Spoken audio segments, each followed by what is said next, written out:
What's up, YouTube fam? OVT here, and today we're going to be talking about something that I wish I knew when I first started playing disc golf, and maybe you wish you knew too.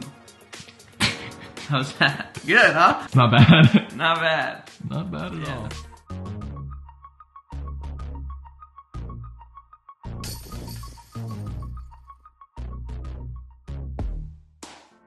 What is up, YouTube fam? I feel like I don't even need to give a proper introduction because our guest today already gave an amazing one. Before we dive into that, I just want to take a moment to say how grateful I am for all of the disc golf content creators out there on the scene. Let me know in the comments below, how did you feel about this month's feature bringing in different disc golf content creators instead of the normal pros? Was it something you guys enjoyed? And if so, who are some other content creators you would love to see come on the channel? I will never forget watching my first video from today's guests. Me and a friend were talking and we said, hey, have you seen that video by Overthrow Disc Golf? And we were blown away by not only how incredible the teaching was, but the quality of the content, y'all. It was honestly unreal. I'm gonna go ahead and put this out there. Outside of Jomez and the other post-produced coverage guys, I do not believe there is a single channel putting out higher quality content than what Overthrow Disc Golf is doing. They are an amazing channel, and I can't wait to share the tip they have for you guys today.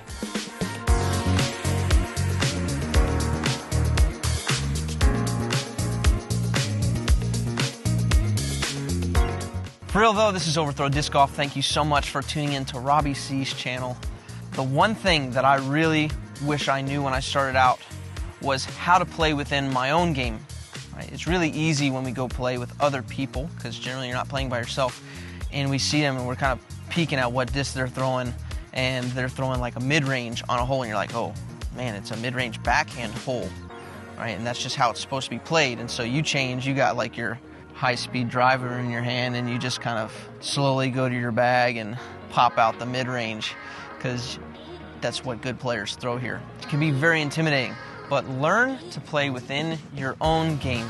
So just because they're throwing that, their strengths might be different, are definitely different from your strengths in some ways, and your weaknesses are definitely different from their weaknesses in some ways. So maybe for you, you need a fairway driver to get there instead of the mid-range, so you should throw the fairway driver.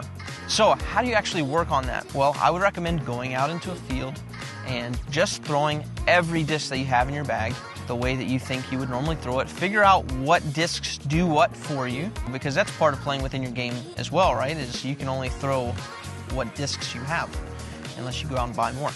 So figure out what your discs do for you, and figure out what shots you're really good at and what shots you're really bad at. Take inventory. If you need to take notes, write it down. For me, for example, I knew that anytime I was within 250 feet and there was a forehand available for me, I was going to throw my Firebird on a 250-foot shot and in, and I was going to be close to the basket every time. Now, after you take inventory of all your shots, what you're good at, what you're not so good at, what you have to do then is when you go out on a course and you're approaching a hole and figuring out what to throw, you've got to know which of your strengths is the best to use right there. So for that, I would recommend the first video that we actually put up on our channel, which is how to be more consistent in disc golf / risk management. I think it's a super underrated concept that would do most of you guys great good to watch. Know that the technical stuff, okay, that's going to come later. You're going to get better with your form. Your putting's going to get better. All these things are going to get better. But these guys who have really good form that you're seeing throw 400 feet, you're like, wow, how did they get that? It didn't happen in a day, right? So no, have faith that you're going to get better too, but learn in the meantime to play within your game, because then you're going to be more consistent and you're going to learn how to win using your strengths at your skill level.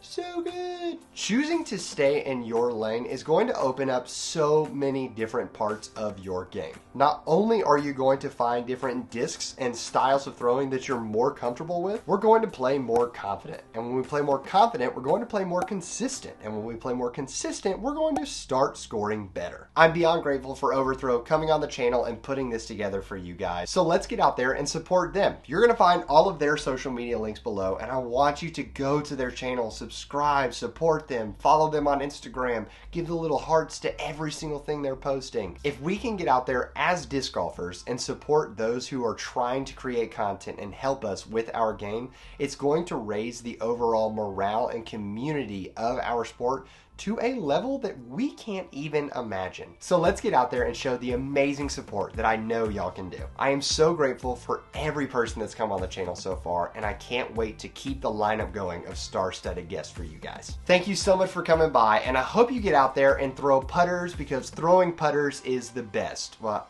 I mean, I guess you gotta work with what works for your game, right? But for now, I'm gonna leave you with the birdie.